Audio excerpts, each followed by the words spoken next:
Y es un placer poder intervenir en Bieneciosa para hablar de las mejoras genéticas de variedades de manzano asturianas.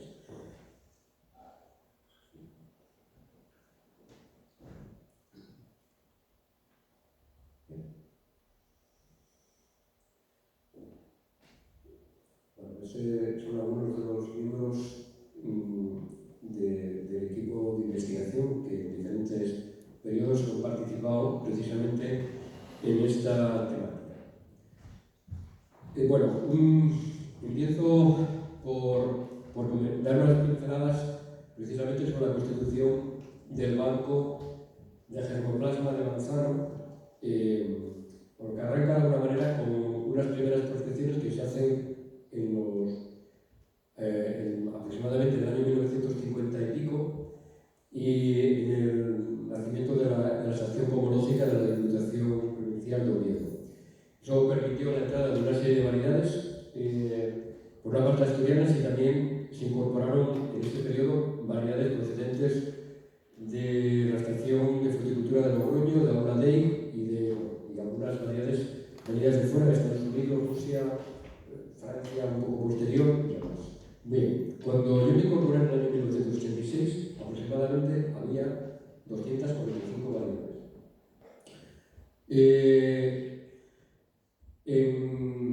Un poco antes, en los años 79-82, llevaba a cabo una prospección de variedades en el municipio de Nava.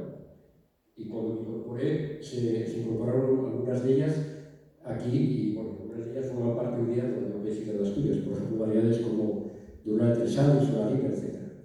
Bien, a finales de los años 80 se constituye ya lo que es el banco de germoplasma. Se produce realizamos la incorporación en el año 93 de 55 variedades procedentes de Zubieta, de Izaña, del País Vasco, y después, bueno, a finales del 96 teníamos 373 entradas ya, y se hizo una prospección muy importante, la más importante que se ha hecho en Asturias, que es en los años 1995-97, que nos permitió la incorporación de 425 variedades. En definitiva, las 800 que actualmente disponemos, de las cuales 500 son, como decía Juan, asturianas. Bien, en lo que se refiere, el hecho de incorporarse en colección permite su conservación, pero lo más importante después es evaluarlas desde un punto de vista agronómico y tecnológico, caracterizarlas de cara a seleccionar las de mayor interés y ponerlas en disposición, digamos, del sector, de los productores y elaboradores. Así que, en definitiva, hemos hecho trabajos de evaluación, de caracterización, tanto morfológico como molecular, y hoy, en concreto, voy a hablaros de la mejora genética de variedades, porque sobre el sustrato de variedades locales iniciamos ese programa en el año 1989. Bien, ese programa lo orientamos hacia la obtención, por una parte, una de las líneas es la obtención de variedades de elevada resistencia al moteado y a otros hongos, al pulgón ceniciento, y que además fueran de baja sensibilidad a hongos como el chancro, el oidio, la bonilla y el fuego bacteriano. Esta enfermedad todavía no existe en Asturias, pero ya en esa época ya estaba extendiéndose por diferentes estados de la Unión Europea. Procedía de Estados Unidos y bueno, se fue extendiendo, y en España actualmente está en zonas productoras importantes como es la zona de Lleida, la zona de Aragón, pero en la cornisa cantábrica, bueno, en la zona del Bierzo, por ejemplo, en zonas un poco más cálidas. Pero bueno, en aquel momento consideramos que también era importante prepararse por si acaso las lluvias tenían incidencia. Bien, aquí vemos el moteado en hoja y el fruto, el pulgón ceniciento y el fuego bacteriano. Por otro lado, conscientes de la importancia que tenía la alternancia bianual de cosechas y la gran problemática que conlleva eso, porque el tener años con mucha producción y otros años con escasa, tiene una repercusión muy importante a nivel económico y por otra parte, si avanzábamos en lo que hoy día es una realidad, la denominación de origen protegida, la denominación de origen protegida Sierra de Asturias, era fundamental tratar de disponer de manzana todos los años. Bien, pues entonces, otra de las líneas principales que planteamos fue la protección de variedades de manzana en sidra de producción regular y también que pudieran ser de la máxima resistencia. Bien, precisamente por temas de colaboración internacional y por mi estancia en Francia, conocía que había algunos materiales que podían aportar esos mecanismos de resistencia. Y traté, digamos, de incorporarlo a las variedades locales.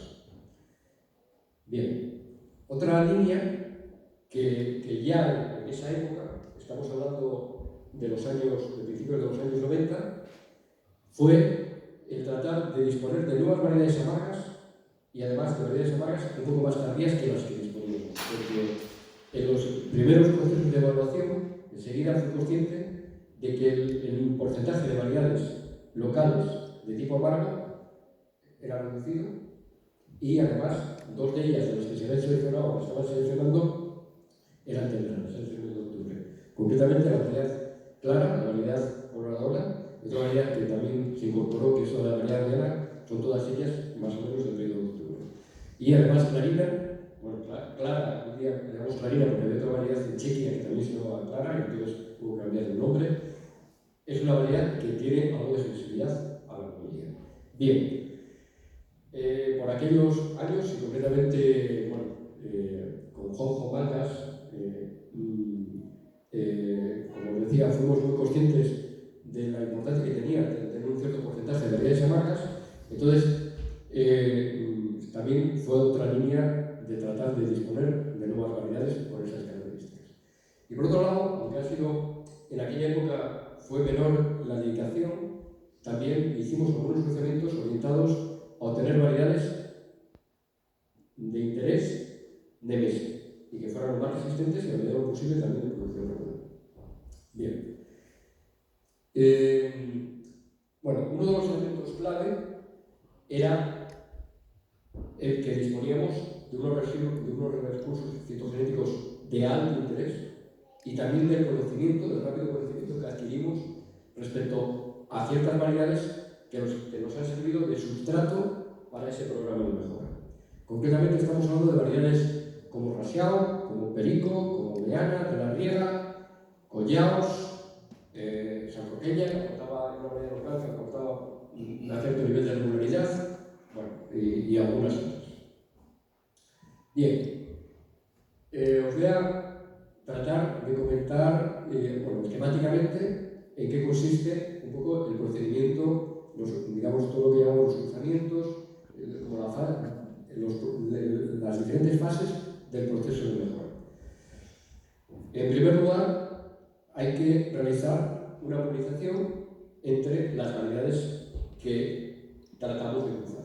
Por ejemplo, si decidimos cruzar la variedad florida con una variedad que nos aportaba, por ejemplo, regularidad productiva, pues lo que hacíamos era disponer del polen de la variedad que queríamos utilizar como genitor masculino, para lo cual, como veis ahí en esa imagen, se recogen flores, se extrae el polen y se seca, y a partir de ahí se utiliza para polinizar.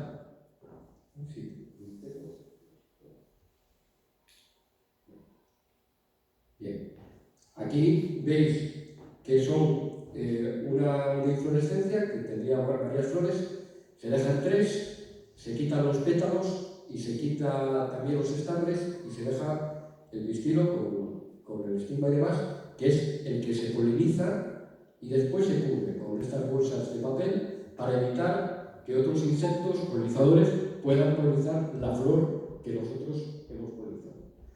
Bien, a partir de las que cuajan, lo que hacemos es los frutos cuajados que nosotros hemos polinizado, los pintamos para poder reconocerlos después en el otoño, recoger esas variedades que están polinizadas y así poder extraer la semilla de las mismas.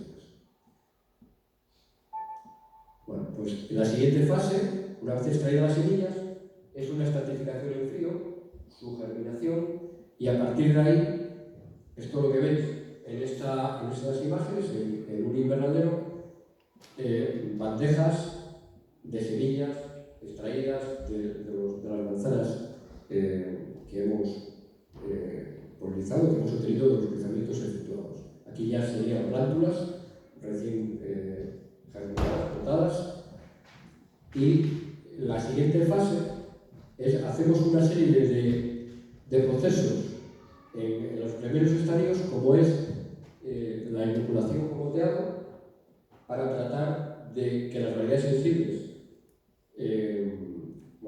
al estar inoculadas, adquieren la enfermedad y se dejará ya precozmente todas aquellas que son resistentes. Bueno, una siguiente fase se pasa a vivero y ahí también se observa el nivel de sensibilidad al vivero. Bueno, la siguiente fase, una vez eliminadas todas las sensibles, por ejemplo, a moteado en invernadero y a oidio en vivero, van a una parcela de evaluación. Entonces, en esa parcela de evaluación tenemos que esperar a que fructifique y se observan una serie de cuestiones como desde la época de floración, la productividad, etc.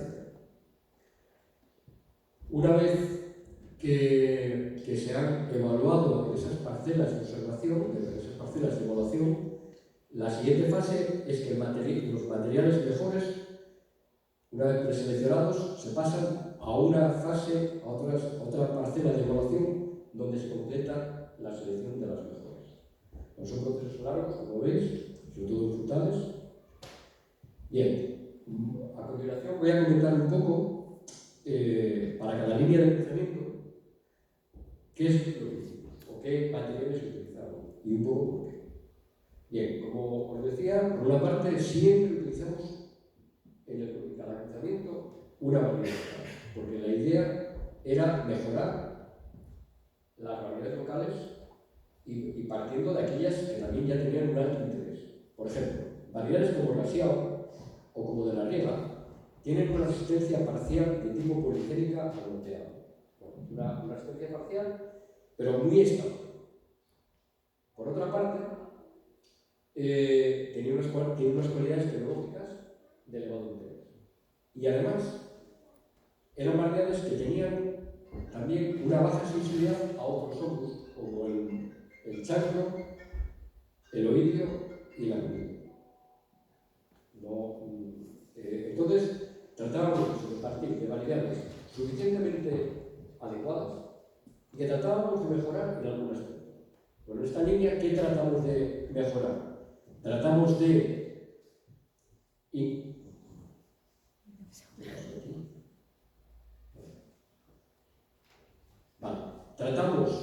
incorporar un gen de resistencia adicional al moteado para mejorar la resistencia al moteado, y también tratamos de incorporar mecanismos de resistencia al pulgón ceniciento y a la medida posible incorporar cierto nivel de resistencia al fuego bacteriano.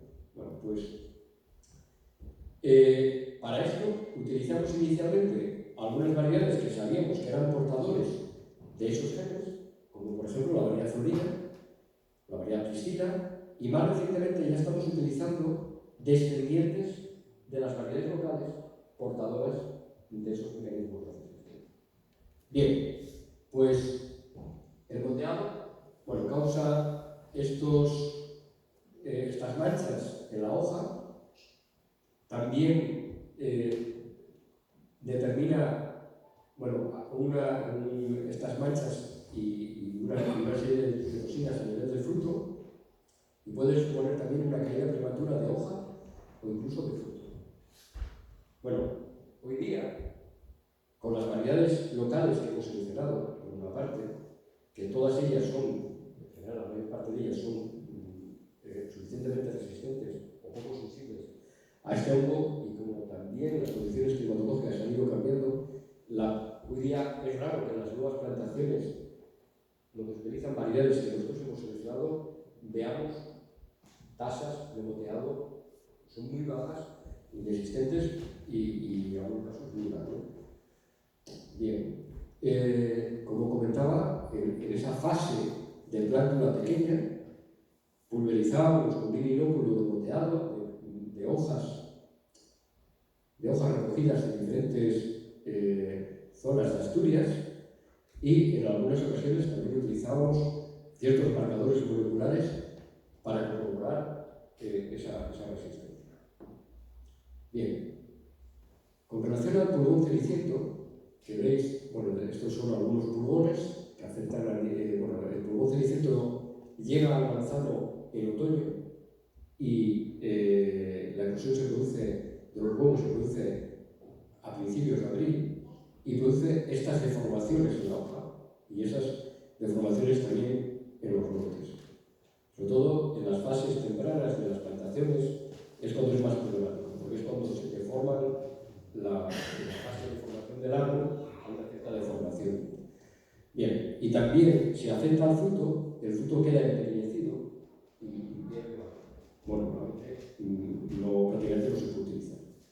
Bien, entonces nosotros desarrollamos una metodología para hacer una evaluación precoz en condiciones de invernadero haciendo infestaciones con pulgón. Es decir, ponemos como 3 pulgones entre cada planta y aquí podéis ver en la parte de arriba una planta de una variedad sensible, como queda afectada por el pulgón, y en la parte de abajo una variedad resistente.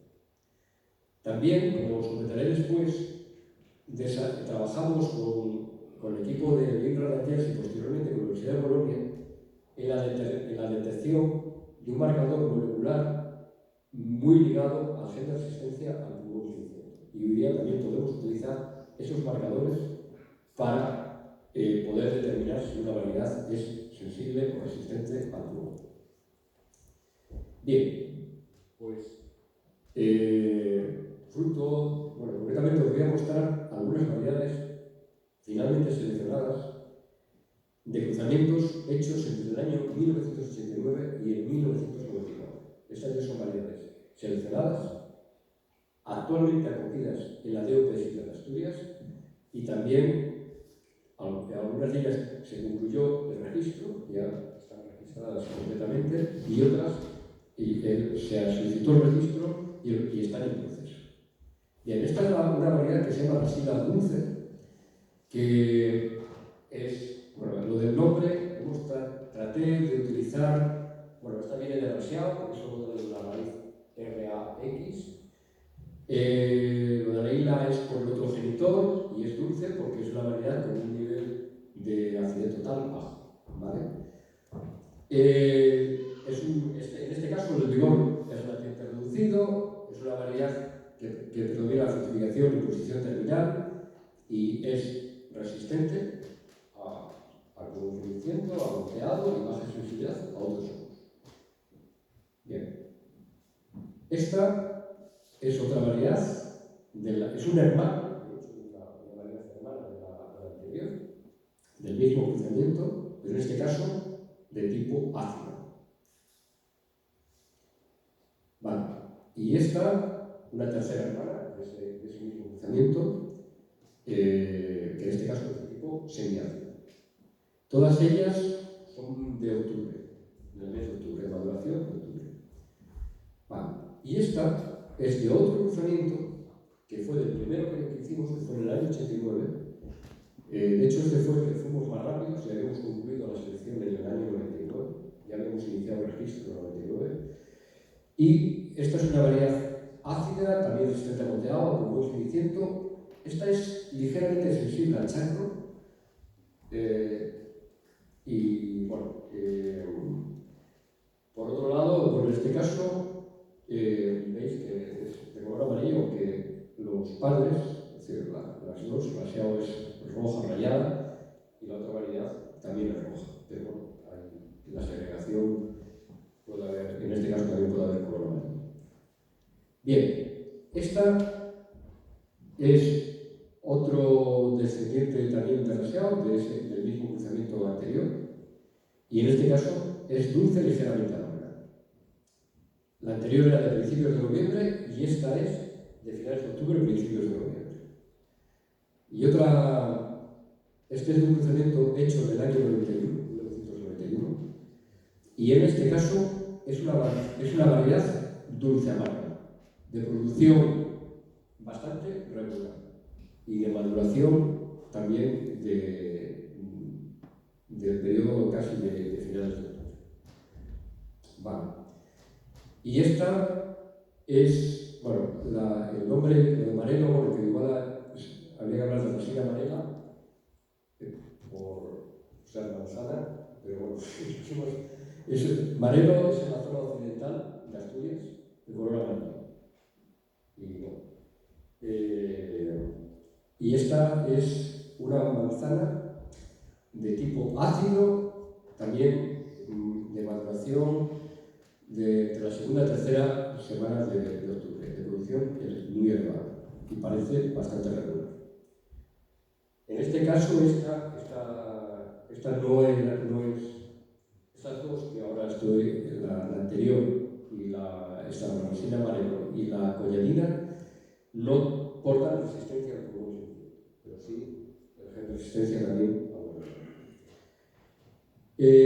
Coñadina es ácida y es un descendiente de la variedad Collaos. Otra variedad.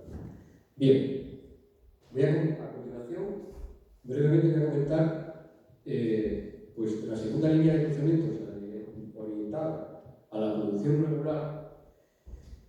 A ver, hay algunas variedades que tienen una capacidad, aquí por ejemplo, imaginaros que bueno, esta es una yema hinchada que va a florecer. El año anterior había habido fruta, porque vemos que es una bolsa de fruta. Bueno, pues hoy día tenemos variedades que año tras año son capaces de fructificar en la misma unidad de fructificación. Bueno, pues este mecanismo de producción regular lo incorporamos a partir de unos materiales, concretamente el H23.2, el H3131 lo utilizamos también, otro que era el H2310, bueno, lo utilizamos, que era de una colaboración con el INRA de Burdeos, que teníamos, colaboración desde hace mucho tiempo, y de hecho, incluso nos llegaron a facilitar el polen para ir más rápido. Hoy día tenemos algunos de estos materiales, los tenemos en el SELIDA, pero inicialmente llegamos a utilizar directamente el polen. Bien, y utilizamos variedades como Raseado, como Perico, de la Riega, Coloradora, etc. Bueno, estas variedades, como ya hemos dicho anteriormente, aportaban buenas propiedades tecnológicas y resistencia parcial a determinados suelos.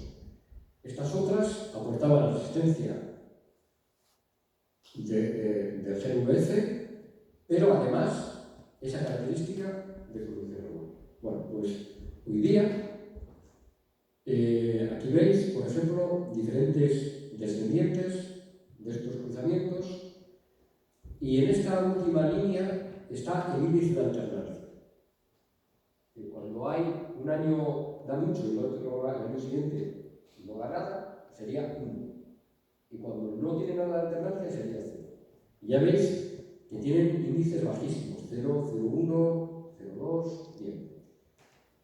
Y, por ejemplo, esta es una de las variedades, uno de los descendientes seleccionados, que es un descendiente de la variedad coloradora, que se llama rosadona, le hemos bautizado como rosadona, y fijaros el ritmo productivo, es decir, con un índice entre 0 y 5 estaremos en un nivel medio alto, que es, bueno, 2,5, 3, en este caso 3,5, que baja un poquito, 2, 3, 2,5, 2,5, 2,5, la media es 2,5.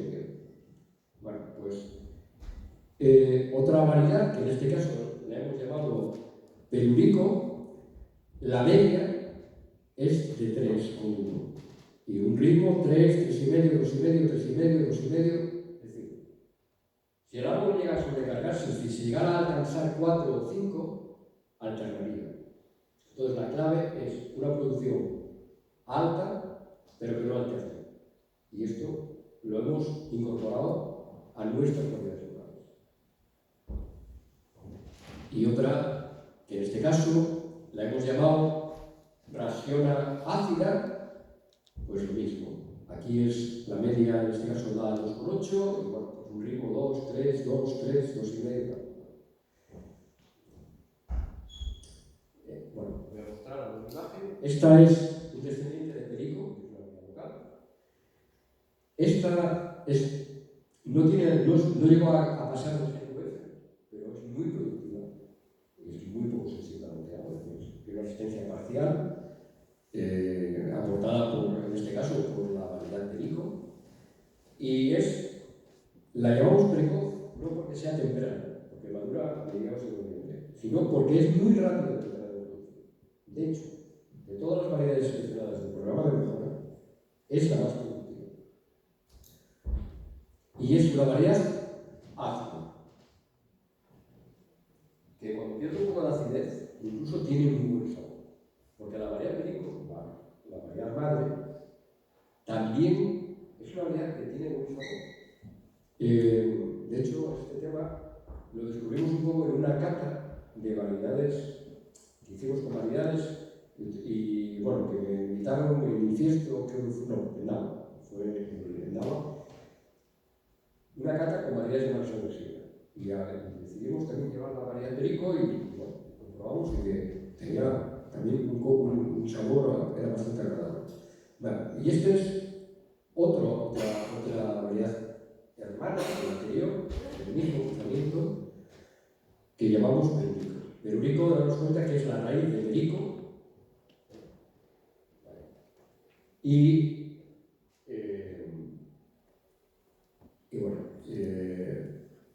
bueno, tiene alguna R de regular, en fin. Y esta también es ácida. Y lo mismo que el anterior, pero en este caso tiene el GNVF y también es de mitad de noviembre. La rasera ácida es también de la variedad racial, muy ácida, también es tardía, y esta también es una máquina de producción regular, es decir, es un árbol de escaso vigor reducido, y esta es de mayor vigor, es una hermana de la anterior, y esta es dulce amarga. La anterior era muy ácida y esta es dulce amarga. Esta es de la primera decena de noviembre. Rasola dulce. Y esta es de finales de octubre, principios de noviembre. Bueno, también en esta misma línea de cruzamientos utilizamos alguna variedad amarga, como meana, como coladora, con los mismos materiales para aportar la regularidad productiva. Y bueno, pues algunas de las que tuvimos es la colorada amarga, como os podéis imaginar que viene de Coloradona, la rosadona, que también viene de la lata, pero también viene de Coloradona. Y bueno, pues vale. La tercera línea, hoy día, después en los años 95 o 97, con la prospección de variedades que hicimos, incorporamos variedades locales amargas. Y hemos llegado a seleccionar 6 dentro de esas variedades locales. Pero en el año 92 y en el año 94 hicimos unos cruzamientos con las variedades Clarina y Coloradona, con una variedad que es súper tardía, la variedad Diurna, que para que os deis una idea, en aquella época maduraba a muy finales de diciembre o enero del año siguiente, es decir, que era una variedad que permanecía en el árbol hasta enero. Bien, hoy día, con el cambio climático, ya no llega a enero. Vale, pues a partir de esos cruzamientos obtuvimos unos cuantos descendientes con la característica de elevado contenido en fenoles, que es lo que le da amargor a la fruta, y con digamos una gama de maduración relativamente amplia, es decir, desde más o menos finales de octubre hasta casi finales de noviembre. Bueno, de una parte de esos obtuvimos, seleccionamos especialmente, veis aquí los contenidos en fenoles. Llega a haber alguno de estos descendientes que tiene 3,9 3, 2,8. Bueno, algo que os contará, puede certificar que esos son contenidos de fenoles elevados. Bien, y seleccionamos dos de estos cruzamientos. Una de ellas es cladulina, que es un descendiente de clanina, y otra que es cladulina amargo-ácida. La primera es amarga y esta es amargo-ácida. En este caso, con un nivel de fenoles muy elevado de 3,55. La otra era un poco más baja. Y otro descendiente, en este caso de coloradora, con 2,51 de fenoles, que también seleccionamos. Bien, pues bueno. Hemos estudiado con todas las variedades que hemos seleccionado del programa de mejora en el periodo de floración, y aquí os voy a mostrar una información con variedades de las primeras que seleccionamos en la DOP, las 22 primeras. La producción media del quinto y el sexto año de cultivo, comparativamente, veis que aquí hay algunas que llegan a 20 toneladas, pero hay unas cuantas que llegan a las 10 toneladas de producción media de esos 2 años, pero ahora os voy a mostrar del programa de mejora genética la producción media al quinto o sexto año, y veis que casi todas superan las 10 toneladas. Hay algunas que no, pero bueno, las seleccionadas sí superan prácticamente todas las 10 toneladas. E incluso una parte importante superan las 15 y algunas las 20 toneladas. Quiere decir que además de todos los mecanismos de asistencia que os he comentado, hemos mejorado la productividad. Digamos que hemos conseguido también eso. Vale, esto es ya en el 10º año de cultivo, la producción acumulada. Hay alguna variedad, como la peruvico precoz, que al final de 10 años habría podido llegar a producir 250 toneladas. Es la más productiva. Hay alguna otra que llega a las 200 toneladas al final del 10º año. Estoy hablando de producción acumulada. Y esto es producción media. Que vemos que a nivel de producción media hay unas cuantas que superan las 30 toneladas en el 10º año de cultivo. Es decir, la producción media entre el 9º y el 10º año de cultivo. Bien, estamos con variedades locales de las anteriormente seleccionadas. Podríamos estar en torno a 25 toneladas de plantaciones bien manejadas, pero esto puede llegar a incrementar los volúmenes productivos. Bueno, estos son datos de la caracterización tecnológica, datos de rendimiento, de contenido de grado gris, de actividad total, en fin, y clasificadas en grupos tecnológicos. Vale, aquí, en este cuadro, podéis ver las que están en negro, eran están variedades de las 22, las en negro serían las variedades de especial interés agronómico y tecnológico. En azul son variedades de la prospección del 95-97 que seleccionamos y que también ahora mismo ya también están, la mayor parte están registradas y están en la DOP, como por ejemplo Amariega, que es una variedad amarga, muy interesante, o Lin, Montes de la Llamera, varias variedades amargas. Bueno, los que están en rojo son variedades del programa de 18 variedades del programa de mejora.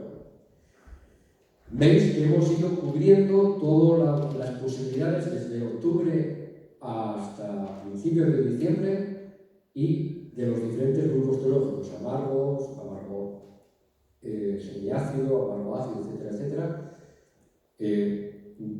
más o menos está cubierto los diferentes nichos tecnológicos. Bien.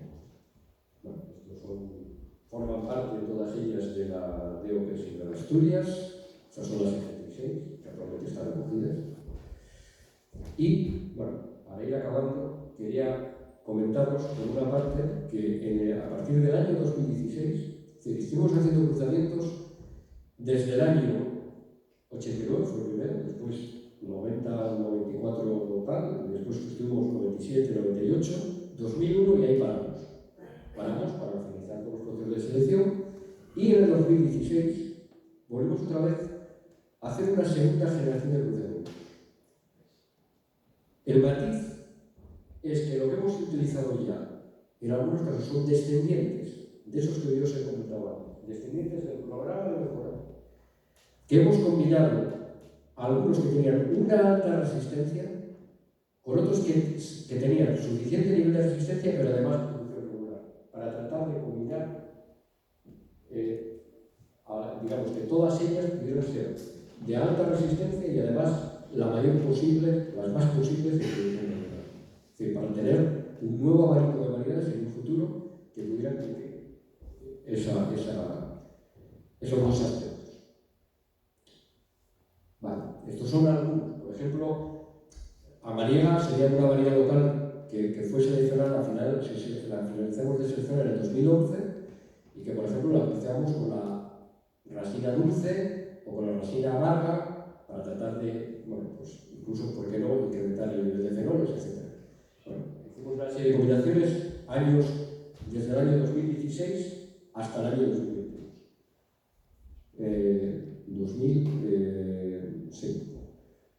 21, perdón, 22 no hicimos lanzamientos.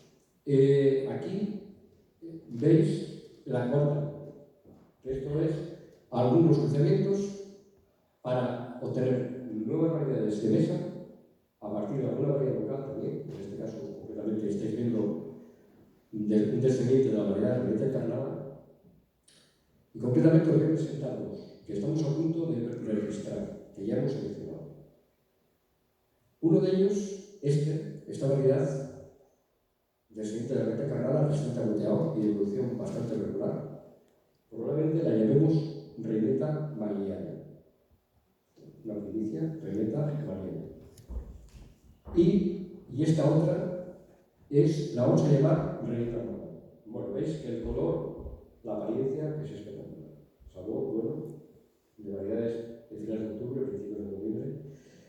Y decir que desde el año 2016 hasta la actualidad hemos reforzado el programa de manzanas.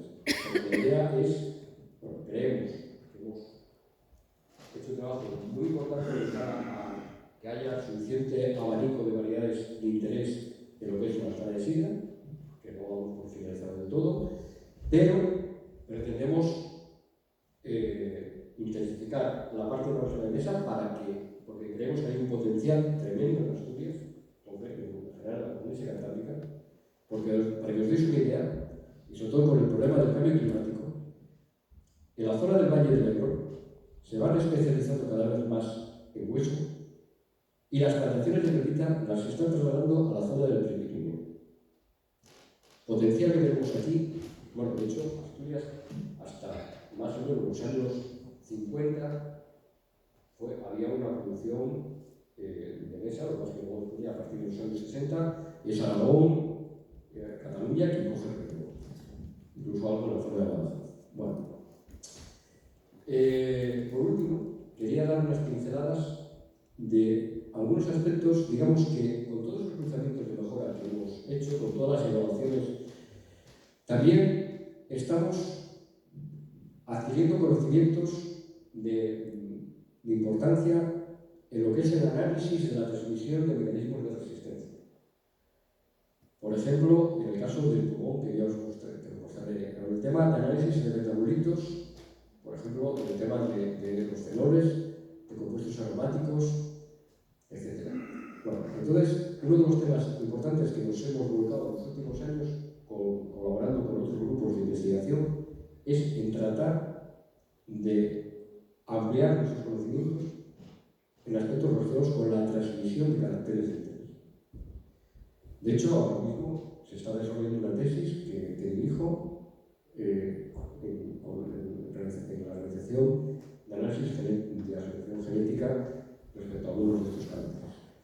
Hemos tenido colaboraciones con el Departamento de Química Física y Analítica de la Universidad de Oviedo, con el IRTA, con el Departamento de Química Analítica de la Universidad del País Vasco, también con la Universidad de León, obviamente con el Departamento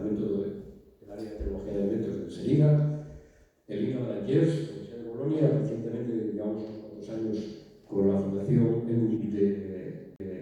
Italia, de la zona norte de Italia.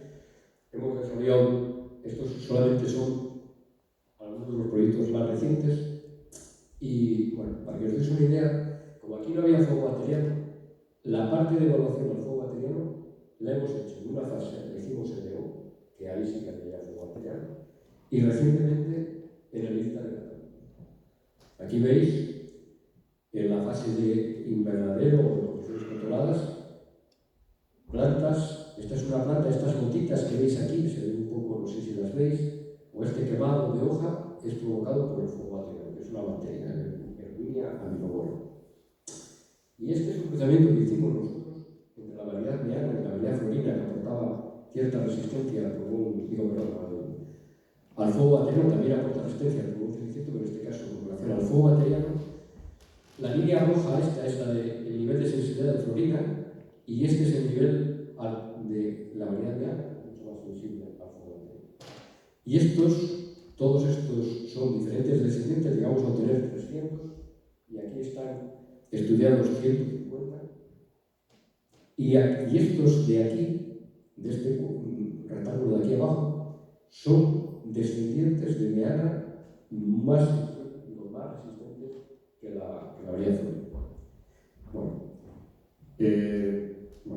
Un 3,6% serían por debajo del 25% de sensibilidad, y esto otro 13% serían de baja sensibilidad, y estos otros desechables, porque eran de alta también sensibilidad.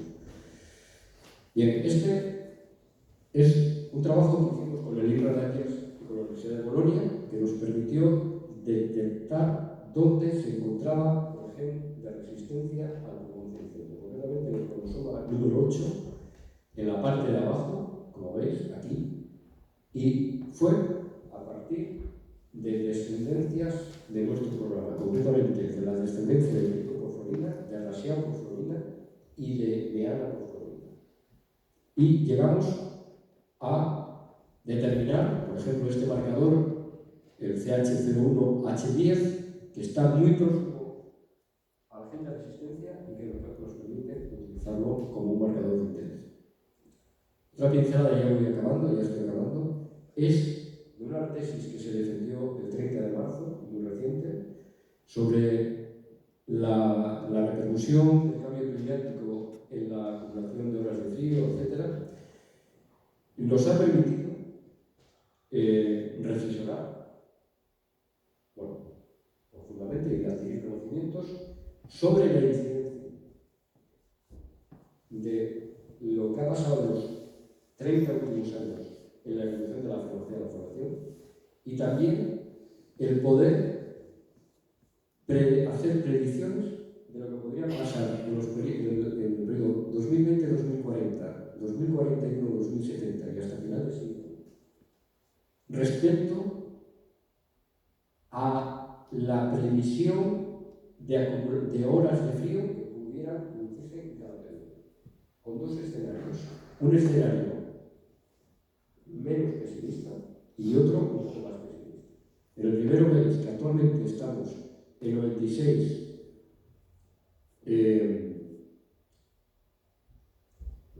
con uno de los unidades de medición de frío, de porciones de frío.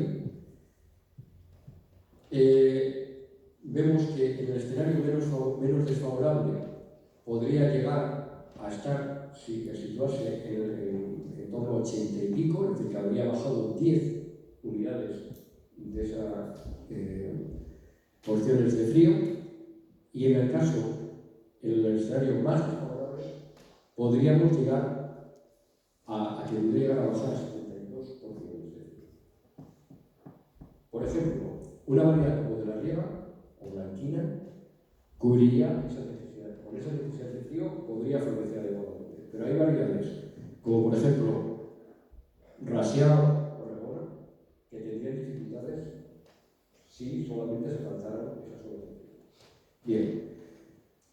Bueno, esto es precisamente, como aquí lo veis, con las variedades que hemos estudiado, donde se han estudiado 11 variedades asturianas, que tenían floración de forma ininterrumpida desde el año 80 y pico, 86, bueno, nos ha permitido llegar a esa conclusión.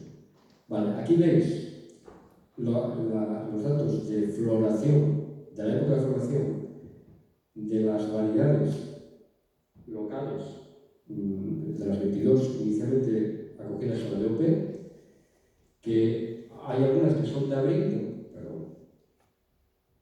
que son de maduración, de floración de abril, pero hay bastantes que son de mayo.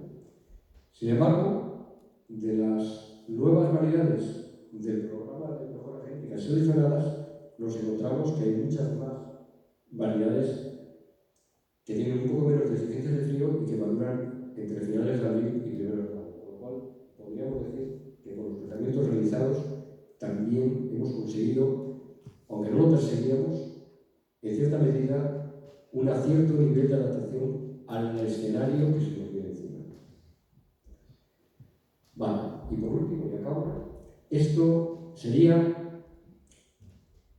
un tema reciente de un marcador, bueno, con el estudio de la nueva tesis doctoral, de un marcador vinculado a la acidez total que nos podría permitir, en una fase, imaginaros, en esa fase de hoja pequeñita de plantas recién obtenida, saber si va a ser ácida, semiácida o dulce. Bueno, tenemos que rematar unos trabajos para poder constatar todo esto, pero parece que es así. Bueno, por último, esto, por ejemplo, es algunas de estas nuevas variedades ya en parcelas de productores. Esta concretamente es en una finca colaboradora en Cerrejón, en Villaverde, donde ya están presentes estas variedades. Bueno, pues tratamos, bueno, habíamos concluido el proceso de selección más o menos en el año 2013, durante los años 2013 y 2016, con el sector, con técnicos del sector, tratamos de que las conocieran para que tengan una buena nivel de acogida, y a partir de ahí, pues ya el final, y actualmente ya empiezan a estar disponibles en algún nivel. Y bueno, nada más. Muchas gracias. Y acercar la ciencia a la gente, ¿no? De la manera que lo hacen, lo entendible y accesible que es para todos, pues ya agradecer. Yo nada, mucha presentación, pero al final, nada, uno más. Nada, yo casi voy a hacer un poco lo contrario a lo que hace la asociación, ¿no? Quería acercar la ciencia a la gente de manera fácil. Yo lo que yo elaborar sí era el 90% de lo que estáis aquí sabéis, si no yo el 100%.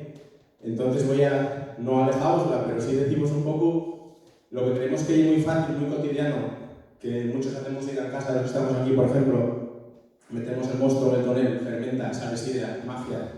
Hay mucho detrás, hay muchas transformaciones, mucha microbiología, fermentaciones y muchos procesos que no controlamos o que controlamos poco. En casa no controlamos y a nivel de industria no controlamos todo lo que querríamos, porque hay muchas cosas que se nos van de las manos, ¿no? Entonces yo quería contaros también esas cosas.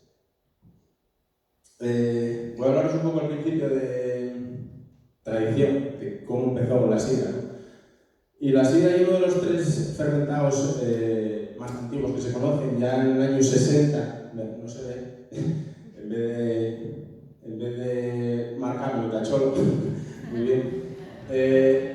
Ahí dice que gracias, en un ordenador sale subrayado, pero bueno.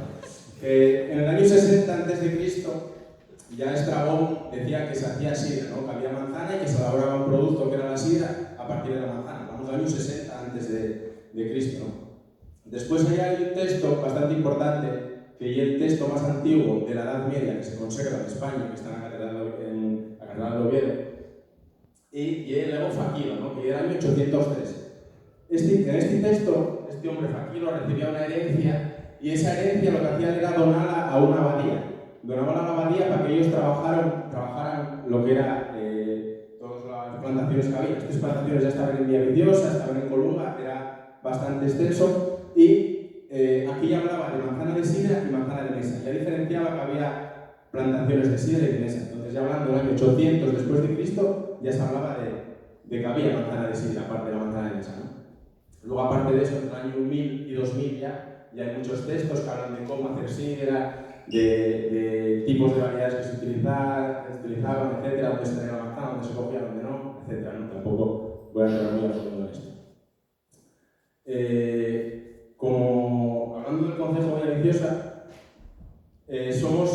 ahora mismo tenemos el 20% de los llagares dentro de Asturias. En Asturias hay 65 llagares y tenemos en Villaviciosa 13. Y dentro de la DO, que hay 33 llagares, en Villaviciosa tenemos 10, que son el 30%. Con eso quiero decir que solo el Concejo de Villaviciosa, comparado con Asturias, tiene bastante volumen de llagares en comparación a los que hay en la totalidad, ¿no? Entonces, quiero decir que de ahí viene la tradición y de que se continúa con la tradición de la sidra aquí, ¿no? Y hablando de que la sidra, la definición de la sidra es que es una bebida fermentada total o parcialmente de base de mosto de manzana, ¿no? Con el carbónico que genera propio, sin añadir, y un grado alcohólico mínimo de 5 grados. ¿Vale? O sea, tenemos mosto de manzana, fermentos y mosto. Normalmente aquí pongo parcialmente la legislación. No hay parcialmente, la sidra natural de Escanciar y totalmente, no debería tener azúcares, es un producto seco. Entonces, fermentación total del mosto de manzana que genera su propio carbónico y que tiene que tener mínimo 5 grados de alcohol, ¿vale? Hasta aquí todo fácil, todo bien. Aquí ya, bueno, ya empezamos con alguna cosa más de ciencia. Entonces, partimos de manzana, fermenta y tenemos sidra, ¿no? Vale. Lo que tradicionalmente entendemos es metemos el mosto en el tonel, fermenta, pasen 7-8 meses y tenemos sidra. Pero hay mucho más detrás de eso. Hay una fermentación. ¿Por qué ese mosto de manzana se convierte en sidra? Porque en el mosto de manzana tenemos dos fermentaciones mayoritariamente. La alcohólica, que llegue los azúcares, glucosa y fructosa, se convierten en alcohol y en el carbono. Es decir, hay unas levaduras que comen el azúcar y que generen alcohol y generen CO2. Entonces, si es levaduras, comen azúcar, generen alcohol y CO2, paso del mosto de manzana que hay azúcar a la sidra. Y luego otra fermentación que se llama la fermentación maloláctica, que llegue el ácido mayoritario en la manzana, que el málico, pasa al láctico y genera carbono también. Esta de aquí hace las levaduras y esta de aquí hace las bacterias lácticas. Si esta de aquí hace bacterias lácticas o esta de aquí levaduras, problemas. Cada microorganismo tiene que hacer su fermentación y luego vamos a ver los problemas que se pueden originar si uno hace otra cosa o otra cosa no. Entonces, aquí vemos claro que azúcar, la levadura come el azúcar y genera alcohol y CO2. Ácido málico, que es mayoritario de la manzana. La bacteria láctica come el málico y genera ácido láctico y CO2. Y aquí, alcohol, CO2 y láctico, tenemos la sidra.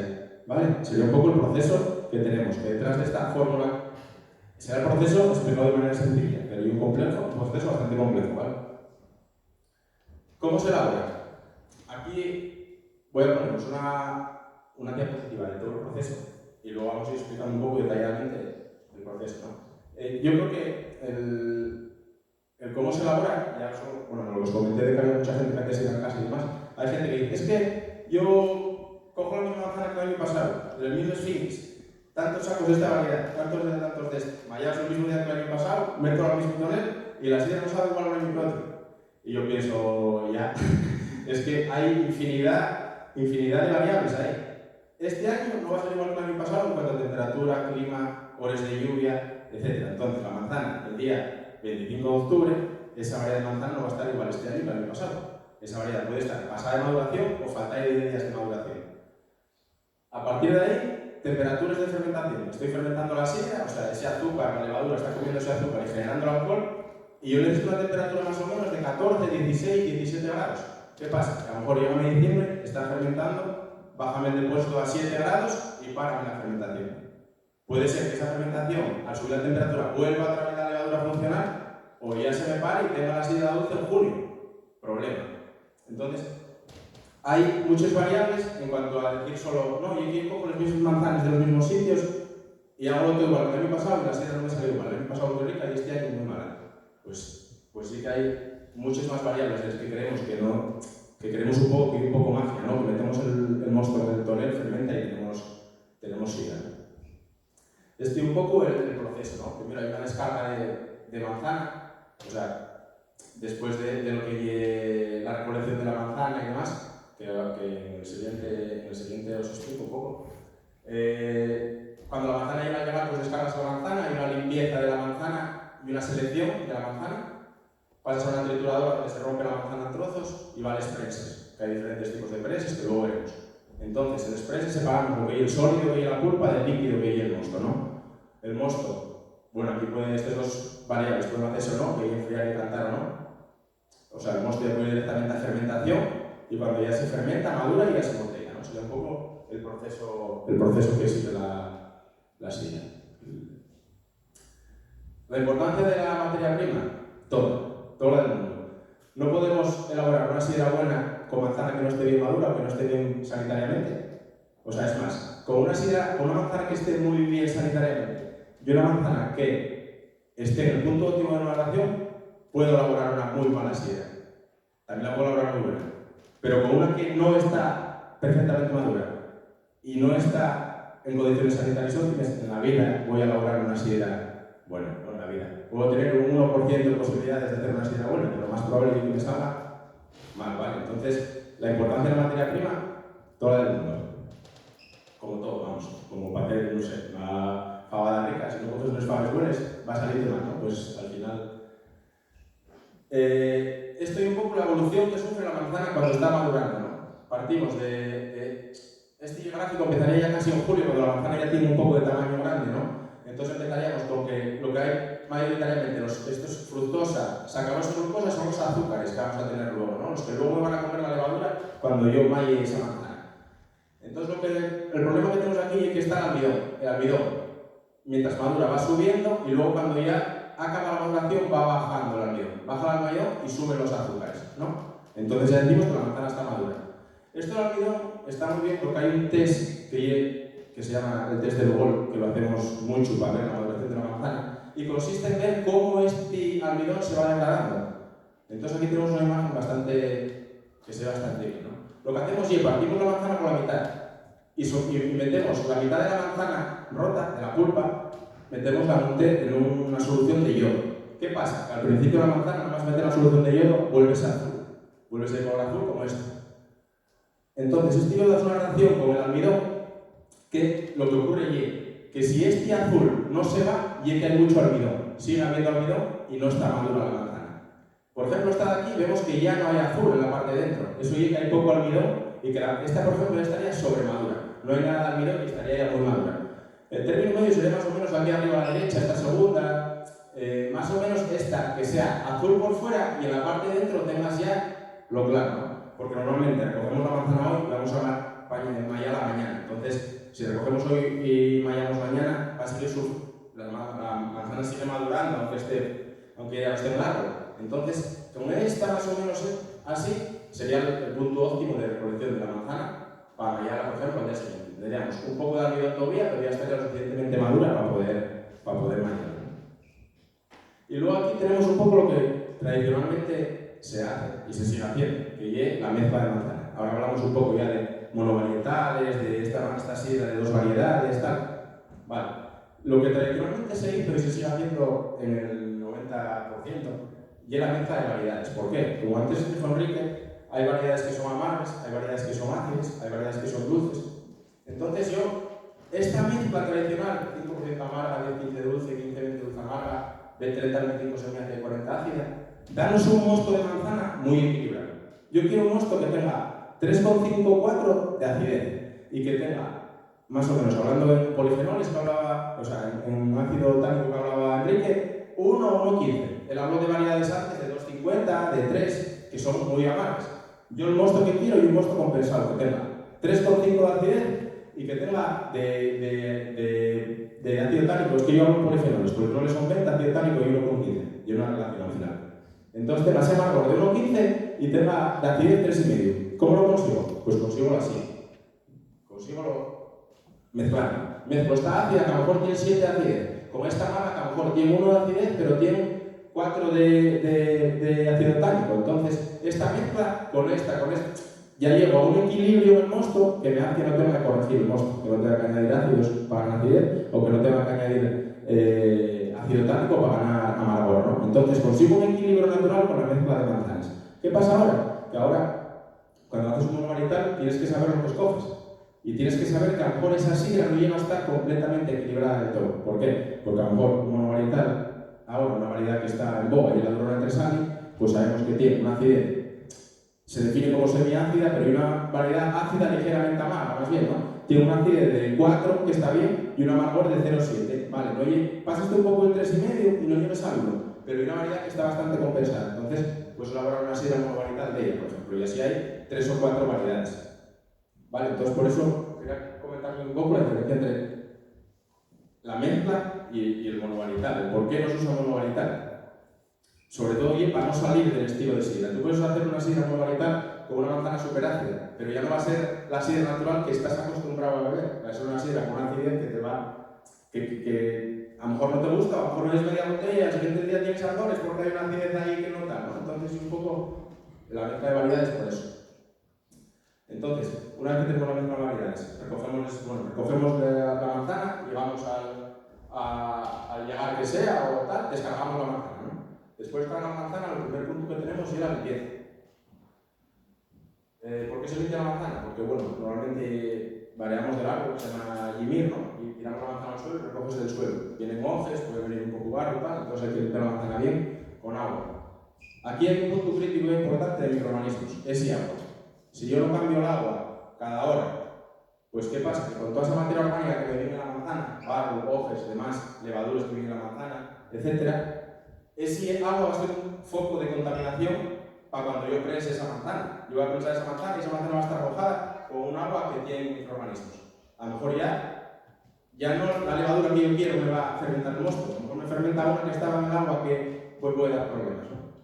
¿Qué se puede hacer ahí? O cambiar el agua cada poco, o intentar bajar la acidez del agua. Utilizar un ácido, un fosfórico, lo que sea, bajo la acidez del agua a un pH por debajo de 3,5 y ya no tengo problema. El tema es que luego tengo que esclarar bien con agua limpia para que no queden restos de ese agua igualmente en el borde. Al bajar la acidez del agua, evito que esos microorganismos estén por el agua, mueren y no están ahí. En este siguiente punto ya vemos aquí un poco, después de haber lavado antes, pasa por aquí, ducha de agua limpia continuamente para limpiar los restos y selección. Aquí más adelante estaría un paisano escogiendo si hay alguna manzana que está podre, que está rota, que está tal, pues se para, ¿no? Una vez que pasamos aquí, ya tenemos, esto sería una prensa, un molín, ¿no? Donde se malla la manzana, aquí ya molemos la manzana y varias prensas. Esto es un yagar tradicional. Hay varios diferentes tipos de prensas, un yagar similar al tradicional, pero en vez de con cables de madera, inoxidable, otro igual, un macerador, una prensa neumática, que hay una prensa que es más moderna, es una prensa hidráulica. Hay varios tipos de prensas como podemos, para poder separar el sólido del mosto, ¿no? Con sus pros y sus contras cada uno. Luego aquí ya llegamos otra vez a un tema un poco de composición del mosto, ¿no? Esto es una manzana partida. Aquí tenemos que más o menos, a mí un 20-25% parece un poco excesivo. Normalmente andamos entre el 25 y el 30. O sea, de un kilo de manzana sacamos 70-75 centilitros. Siempre se dijo que de un kilo de manzana una botella sería más o menos, ¿no? Entonces, después, todo esto de aquí sería el zumo de manzana, mosto, que está compuesto por agua al 90%, azúcares, que estos azúcares son los que van a comer las levaduras para generar el alcohol y el CO2. Ácido málico aquí, que ya el que va a consumir la bacteria láctica constantes para pasarlo al ácido láctico y más compuestos que aquí, ¿no? Taninos, estos taninos serían los que dan el amargor, ceniza, pectina, etc., ¿no? Y estos azúcares, estos 100 gramos de azúcar, cada 18 gramos de azúcar generen 1 grado de alcohol. Si echáis la cuenta, 100 entre 18 va a dar sobre 5 grados y medio. Hay manzanas que tienen 100 gramos de azúcar por litro, hay las que tienen 120 y hay las que tienen 90. Entonces de ahí las diferentes relaciones alcohólicas de la mezcla que vamos a tener, ¿no?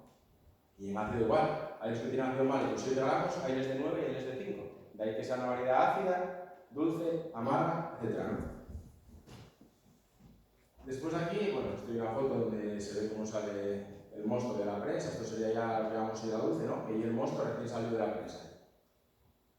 Y luego ya pasaríamos, ahí separaríamos el sólido del líquido y ya lo pasaríamos a los toneles, a los depósitos. Tenemos toneles de hierro revestidos, de fibra, de cemento, toneles de madera y de inoxidable. cada uno con sus pros y sus contras. Como voy a pro de tiempo, no os voy a explicar los pros y los contras, si queréis luego les preguntes, pues vamos a algo. Acordáis de esto, ¿no? Ya la misma base, ya está un poco más entendido, ya vimos un poco dónde está el azúcar en ese corte de la manzana, este azúcar que hay, que con la levadura se convierte en alcohol y CO2, y el málico láctico y demás, ¿no? Pues hay más. Esto. Pues lo que antes vimos aquí, lo que antes vimos aquí, que ya incluso ahora hasta lo entendíamos, ¿no? Era algo fácil, ¿no? Azúcar y tal, pues luego pasa aquí. Todo esto sería esto. Que si no lo mejor, bueno, no os voy a explicar esto porque estoy ya no. Pero todo esto que ocurre aquí sería solo esta fase, más luego todavía esta otra fase. Y todo esto que ocurre aquí sería esto que vemos aquí. Esto que vemos aquí son los compuestos que sufren estas alteraciones para llegar a dar la sidra. ¿Vale? Quiero decir, con esto quiero decir que hay ciencia, hay química y hay muchas transformaciones dentro de lo que pensamos que algo sencillo, ¿no? Que elaborar, hacer sidra, por ejemplo, en casa, ¿no? Y esto lo mismo pasa con el ácido málico. Tenemos el ácido málico, lo mismo con la bacteria, no al nivel de la levadura, pero sí que, esto es la fermentación maloláctica, no al nivel de la otra, que era la fermentación alcohólica, pero también hay mucha química detrás y muchos procesos. Una vez que ya tenemos la sidra fermentada, o sea, el azúcar pasó al alcohol, el málico pasó al ácido, ya tenemos la sidra, estamos más o menos por enero. Probamos la sidra y vemos que la sidra está tierna, ¿no? Que falta todavía como un poco de que suba la acidez. Eso lo que falta ahí es maduración a la sidra. Hay dos razones importantes por las que madura la sidra. Una es el afinado, o sea, en enero la sidra ya está muy turbia, en julio la sidra ya está más fina, ya lo ves que no tiene tanto turbio. Está turbio pero no tiene tanto, ¿no? Y otra, la evolución. La evolución que sufre es que va subiendo la acidez volátil, el ácido acético. ¿Cómo sufre ese ácido acético? Tenemos aquí el tercer punto de microorganismos. Vimos bacterias lácticas, levaduras y ahora bacterias acéticas, que son esos que influyen en la transformación. Bacteria acética. ¿Qué pasa con la bacteria acética?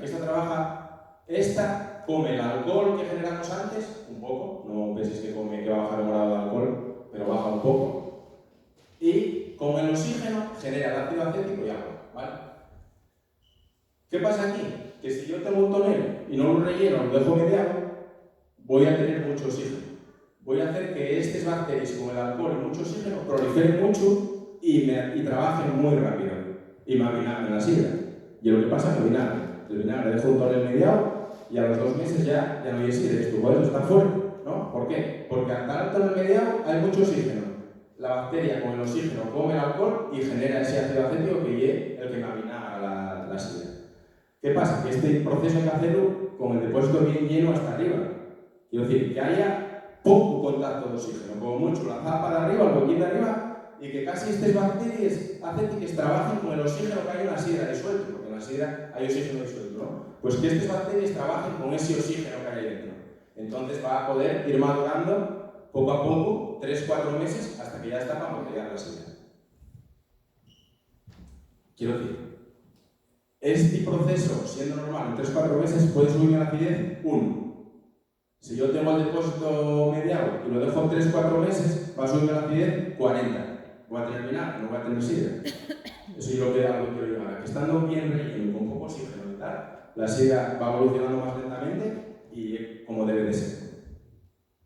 Y luego ya llega el embotellado, que hay otro punto. ¿Qué problema podemos tener en el embotellado? Normalmente hay un problema que ya es reversible que no suele dar, que es lo que ocurre principalmente, y una oxidación, ¿no? Y decimos que la sidra está machacada, que la sidra como que nos sabe un poco como avellanado, como que sube de color, y eso oye, ¿por qué? Porque tú imagínate, tienes la sidra tranquilamente en un depósito, pero vas a meter una manguera, vas a llevar una llenadora que está abierta, vas a poner unas botellas, y ese proceso que sufre la sidra, y toda oxidación, está todo en contacto con el oxígeno, cuando antes está en un depósito muy tranquilamente, y ese oxígeno lo que hace es atacar todos los compuestos que estén pululando. Los que no estén combinados con otros, ese oxígeno ataca compuestos, como puede ser el acetaldehído, compuestos fenólicos, quinolas, compuestos que hay en la sidra.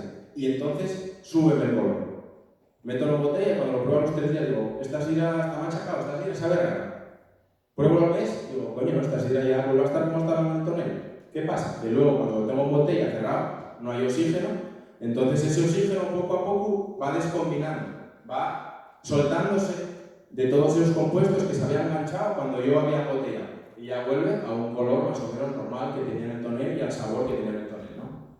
Hay sidres que tardan 2 semanas en volver al sitio y hay otros sidres que tardan 1 mes y medio. Eso depende un poco de la cantidad de compuestos que haya sueltos y de la cantidad de oxígeno que se enganche a esos compuestos.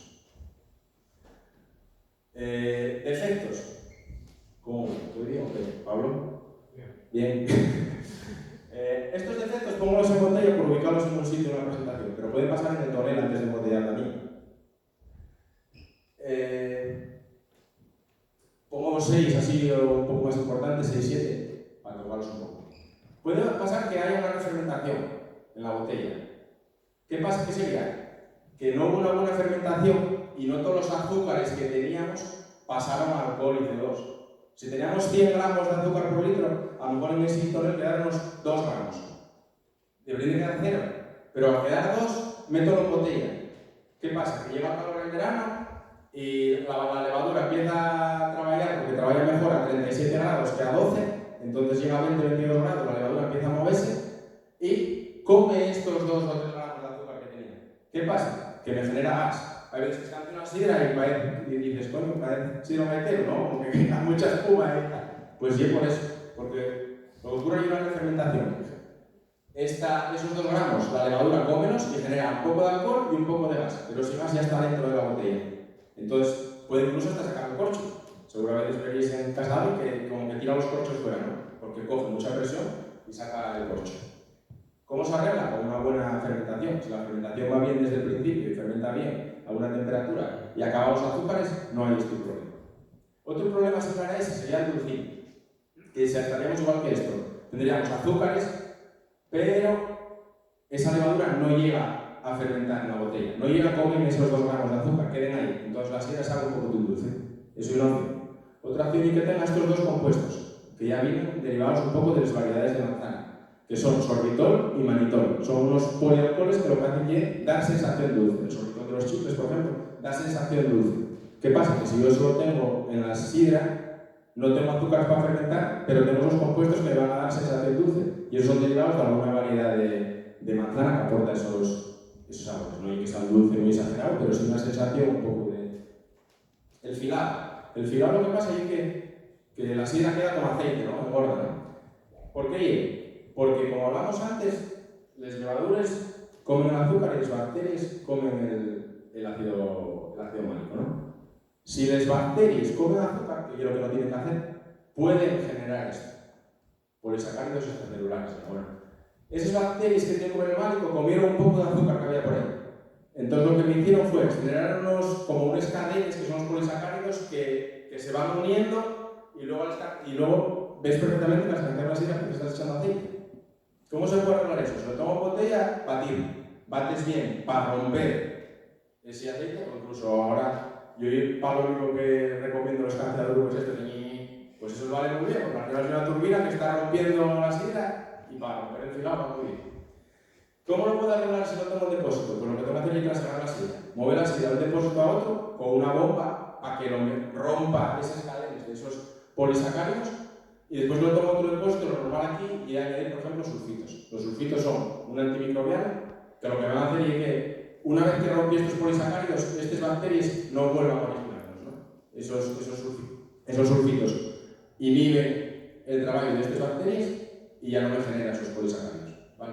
Todo esto hay que hacer, obviamente, cuando ya está teóricamente acabado todo, que no me queden azúcares ni málico, porque si yo añado los sulfitos antes de terminar los azúcares y el málico, no me lo va a acabar nunca, porque voy a matar las levaduras, voy a matar las bacterias y voy a... ¿Vale? Siguiente, bueno, olores reducidos.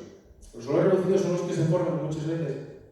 Esto es porque al final en la sidra, cuando vemos aquí balances o sea de reducción, la sidra hay una cantidad de oxígeno que está disuelto, ¿no? Que ya que hablamos que antes las bacterias acéticas consumían para generar la maduración, ¿no? Para generar Entonces, aquí tenemos esta opción, que sea que no haya así balance, no esté bien, que haya muy poco oxígeno, o tenemos una opción que suele pasar más, que llegue que las variedades de manzana no tengan la cantidad de nitrógeno suficiente. El nitrógeno aportase cuando yo cultivando la manzana, ¿no? Aporto una manera de enmienda al campo. Entonces, si esa manzana viene con poco nitrógeno, la levadura necesita ese nitrógeno para comer el azúcar. La levadura con nitrógeno come el azúcar, ¿no? Si no tengo nitrógeno, la levadura va a buscar otra cosa para poder comer ese azúcar. Entonces va a buscar otros compuestos como el azufre, por ejemplo. Si en vez de nitrógeno me coge azufre para comer el azúcar, tengo problemas porque de ese azufre la levadura va como a excretar sulfídrico que va a dar olor a huevos podres, olor a agua parada, y es porque no tiene una base suficiente de nitrógeno para poder acceder a comer el azúcar. Entonces busca otro. Si busca el azufre, problema. No huele a la cerilla, huele olores desagradables, ¿no? que son defectos.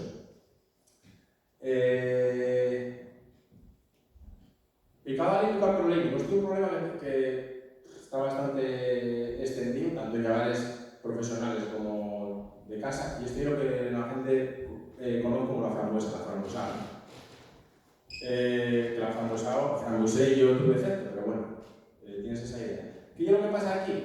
Que la bacteria láctica, que lo que tiene que hacer es comer el málico, pues come la glicerina, que hay otro compuesto que hay en la sidra, en poca proporción, pero hay compuesto. Al comer la bacteria láctica la glicerina, por una serie de reacciones, va a convertirlo en acroleína.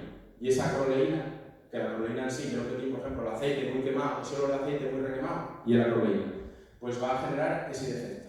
Y ese defecto en sidra va a dar un olor como a base de cáscara de plátano, que deriva del olor del isoamilo. Va a generar unos olores muy desagradables y unos sabores muy amargos. ¿Cómo puedo arreglar esto? Esto va a hacer y es refermentar y mezclar esa sidra mala con mosto del año siguiente. Refermento, o sea, a lo mejor tengo 500 litros de esta sidra. Pues cojo, separo en 2 toneles, que en 250, y meto 250 de mosto. Entonces tengo mitad de sidra de mosto nuevo con esta sidra. Y eso fermento. Y entonces al fermentar, revierte ese proceso de la proteína, vuelvo a generar glicerina y ya se quiten esos olores, esos sabores. ¿Qué pasa? Que tengo que esperar al año siguiente para poder arreglar este problema, porque necesito que haya otra vez la fermentación. Y el último olor, o defecto, y el olor a cuadro, que llaman, estos son generados por 2 tipos de levaduras. Nosotros queremos que los levadures que trabajen en la fermentación sean de un tipo, que se llama Saccharomyces, ¿no? Queremos que esas levaduras trabajen ahí. Si trabajan otras levaduras o hay otras levaduras en el medio, generen estos problemas. Y estos lo que hacen es degraden 2 ácidos, que son el fumárico y el ferúrico, y generen estos 2 aromas, y el 4-etilfenol, 4-etilguayacol, que lo recordamos a un olor como a cucho, y un olor a cucho, a cuadra, definen los vinos como sudor de caballo. Yo, bueno, nunca tuve caballos, entonces tampoco sé, pero a mí el recuerdo que me da es como un olor de cuadrito, de sudor de olín, y ese defecto, y un defecto que no se arregla, y un defecto que es un problema gordo porque no se arregla. Porque hay esas levaduras que son bretanomices y lequeras, levaduras en el medio, por falta de higiene. Puede ser por no cambiar el agua, puede ser por no limpiar bien los toneles, puede ser porque lo que dejé ahí un poco mosto y no esclaré bien, no limpié bien, no desinfecté luego bien. Entonces hay un medio de cultivo para ellos, que luego cuando vayas a meterlo ahí van a estar ellos y van a imponerse. Entonces falta higiene principalmente. Hasta ahí sidra natural. Yo digo sidra natural. Luego hablamos un poco de sidra, muy poco, de sidra natural espumosa, de segunda fermentación y eso, porque voy a hablar un poquito. Tenemos aquí, ya lo que vimos hasta ahora, sidra base, ¿no? Una sidra con la fermentación alcohólica hecha y la fermentación maloláctica hecha. Está acabada la sidra. ¿Qué hacemos? Meto botella esa sidra con azúcar y con levadura. O sea, estoy haciendo otra fermentación en botella. Cojo sidra, azúcar y levadura, azúcar y fructosa, y la levadura, y meto la botella. Y pongo una chapa, cierro. Aquí, bueno, pones bentonita. Esto es la bentonita, lo que yo clarificante, que lo que va a hacer y luego facilitarme que los turbios bajen a, lo voy a explicar ahora. Pero principalmente azúcar y levadura. Meto la botella. Entonces, pongo una chapa, vamos a ver aquí. Yo cojo, meto botella por estos caños, azúcar, levadura, las botellas. Hablamos de botellas ya de sidra espumosa, botellas de texturas, tipo cava o chamba, ¿no? Pongo la chapa, chapo y dejo la botella echada, la botella aquí está echada. Entonces yo tomo la sidra, dentro de tomo la sidra, el azúcar, la levadura y la chapa puesta. Esa levadura va a empezar a comerme esa sidra, ese azúcar. Come el azúcar, hace la fermentación alcohólica. Aquí solo hace alcohólica, porque la maloláctica ya me la hizo antes. Esta sidra ya hizo primero todas estas fermentaciones, hizo todo esto. Entonces, añado azúcar, levadura y ahí está fermentando. ¿Qué me genera el azúcar y la levadura cuando fermentan? Alcohol y CO2. Por eso los sidres espumosos de segunda fermentación, en vez de tener 6 grados de alcohol, van a tener 7, 7,5, si veis la etiqueta, algunos 8. Y el CO2 que generen y el CO2 propio que tienes tú en la botella cuando estás sirviendo y tiene una burbuja que tiene, y es porque lo genera en la botella. Tú el que tienes en el depósito está abierto y va echando fuera cuando haces la fermentación normal. Aquí, como está cerrado, va a quedar dentro el CO2 y va a subir un poco el alcohol, ¿no? ¿Qué pasa después? Esa sidra puede estar asechada, la de, por ejemplo, exige mínimo 7 meses, puede estar 8 o 10, nosotros elaboramos una con 18 meses, la sidra de crianza que tú quieras. ¿Qué tenemos aquí? Pues mira, se presenta. Es que hay otras veces en otras presentaciones no se veía muy bien. Tenemos la botella ya, esto y la levadura muerta. La levadura cuando come el azúcar, ella no tiene más que comer y muere. Muere y va al fondo. Esto y la borra, o la madre que vemos en el sidra natural, y esto. Lo que pasa es que mucho de esto ya queda en el tonel, entonces lo que te queda en la botella tiene muy poco porcentaje. Entonces tenemos aquí esta borra que lo que ahora queremos hacer es llevarlo hasta aquí adelante. Entonces, lo que hacemos es ponerlo así, vamos poniéndolo en punta. La teoría aquí dice que hay que dar 1/8 de vuelta al día durante 24 días. Nada, tienes que darles vueltas que hagan falta hasta que vemos que esto está totalmente limpio y aquí abajo y donde tenemos todo ese taco de levadura. Esa levadura que da aquí, más o menos puede tardar un mes, mes y medio en bajar aquí. Baja aquí y lo que hacemos aquí vemos que estaría congelado. Metemos en esta máquina, congelamos esta parte y lo que hacemos es, como está congelado, ya podemos dar vuelta y ya no va a enturbiar, porque ese taco de levadura está congelado. Si no estuviera congelado y diera vuelta, volvería a enturbiar todo, ¿no? Entonces está congelado y lo que hago es quito la chapa y con la presión del gas que tiene dentro ya me tira el taco ese de hielo fuera. Al tirar el taco de hielo fuera, ya luego lo que me queda es rellenar. Piérdese muy poco, piérdese 10.000 litros o menos, piérdese muy poca cantidad. No penséis que ya abrí y sale toda la espuma, piérdese muy poca cantidad. Y luego ya queda nada, luego ya pones el corcho, rellenas y ya sale al mercado. Bueno, ya para terminar, 3 puntos importantísimos en la elaboración de la sidra. La manzana, que ya lo vimos, el estado sanitario de la manzana, la maduración, lo importantísimo y clave, la limpieza. La limpieza, ¿por qué? Porque si no tengo una buena limpieza en todo el proceso, voy a tener microorganismos que no voy a querer que me trabajen ahí. Porque yo estoy hablando de levadures en general, pero yo quiero que trabaje un tipo específico de levadura. Si me trabaja otro, a lo mejor tengo el olor a cuadra o tengo otro problema. Quiero que me trabaje un tipo específico. Si no tengo una buena limpieza, puedo tener 1.000 millones de tipos de levadures ahí. Entonces, no me van a trabajar el que yo quiero. Entonces, por eso quiero tener una buena limpieza y desinfección de todos los procesos, de todos los aparatos, toneles, malladoras, de todo el proceso.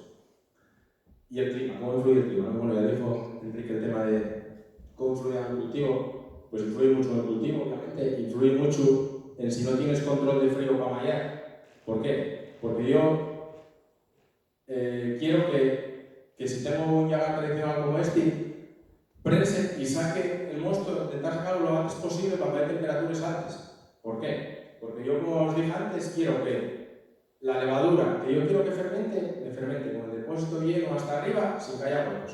Si empieza a fermentar con medio depósito, pues lo que va a ocurrir es que va a fermentar otra levadura que gusta más en los hijos y va a entrar ahí a trabajar y no es la que yo quiero y va a generar defectos. Por ejemplo, uno que tenía ahí, antes del saltame, era el olor a pegamento. El disco se huele como a pegamento. Y eso es porque otros levadores que no es la que yo quiero que trabajo ahí, porque tuve la sidra mucho tiempo en el llagar, y empezó a fermentar aquí. Porque no llené el tonel y quedó muy mediado una semana y empezó a fermentar con el tonel mediado. Mucho oxígeno, otra levadura. Entonces tendría ese tipo de problemas y defectos en la sidra. No sería el camino correcto de llevarlo. Luego aquí, bueno, un poco los labores del enólogo que pongo aquí, que muchas veces la gente piensa que solo hacemos que beber. Entonces, llevamos un poco todo, ¿no? Llevamos desde el cultivo de la manzana del campo, desde variedades asesoradas por el SEDIA de que hay que plantar, que no hay que plantar, lo que yo quiero plantar, para yo tener una sidra, claro, yo quiero tener esta variedad, esta tal, para poder llevar luego la sidra que yo quiero al final. Entonces, por eso tengo que controlar desde la manzana hasta todo el cultivo, control de prensados, de fermentaciones, de mezclas. De mezclas es muy importante, porque al final tú puedes tener una sidra muy rica y una muy mala. La muy rica vende ese solo, pero la mala hay que venderla también, porque hay dinero.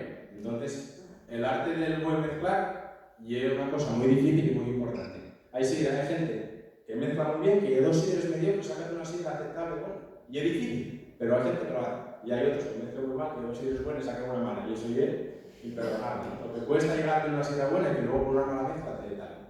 Y luego sí, luego controles el embotellado, pues el embotellado, beber obviamente y demás. Y la conclusión, pues bueno, lo que quería yo acercaros un poco de todo lo que yo elaborar sidra. Aquí todos saben lo que yo elaborar sidra, lo que sea, lo que no sea, pero bueno, yo quería contaros un poco lo que hay detrás, lo que hay detrás de la experimentación, los problemas que pueda haber y el poco control que tenemos sobre lo que hacemos al final. Porque al final daros cuenta de la cantidad de microorganismos que puede haber, que pueden comer azúcar, que pueden comer el málico, y yo quiero que coma una especie concreta, 2 o 3, que coma esto y otra que coma lo otro para generar lo que yo quiero generar, ¿no? Entonces era un poco eso.